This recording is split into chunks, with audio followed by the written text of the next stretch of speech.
bukan senang weh nak suruh orang baca buku, payah. Ya, aku sebenarnya tak suka tau sebenarnya baca buku, serius.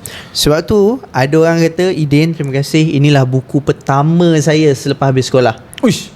Saya tak pernah terfikir untuk beli buku dekat TikTok. Buku Idin lah buku pertama yang saya beli. Saya keluarkan duit untuk beli buku. Ya Sebab mostly orang yang beli ni bukan di kalangan orang yang membaca buku pun. Like tak suka baca buku pun, even tak baca Quran pun dia beli. Sebab tu aku cuba hasilkan yang terbaik. Grafik-grafik dalam ni cuba buat yang terbaik lah. Nak bagi colouring cantik-cantik supaya orang minat untuk baca, orang suka untuk baca, tak bosan untuk baca. Kau cakap apa ke orang yang cakap, "Yo Din, saya tak nak baca Quran, saya nak baca buku Idin je"?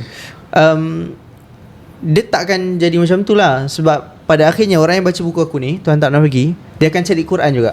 Sebab buku ni menjadi jambatan untuk dia berkawan baik dengan Quran. Buku ni menjadi jambatan untuk dia sedar bahawa Quran ni sebenarnya sumber kesembuhan yang paling utama dalam hidup. Jadi bila dia baca buku ni, dia makin sedar, oh rupanya Quran menyembuhkan kita Oh rupanya Quran ada ayat-ayat yang menumbuhkan kita Oh selama ni aku tak pernah tahu pun Quran macam ni.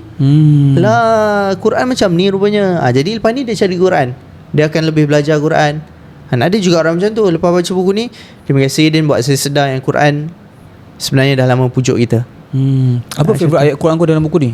Favourite ayat Quran kan, sebenarnya banyak lah. Apa yang aku letak ni antara yang favourite lah. Contoh, waktu kita tengah sedih kan, cuba kau tengok, kau suka warna apa? Hijau. Okay, hijau waktu tengah overthinking, risau, takut. Okay, inna kulla syai'in khalaqnahu biqadar.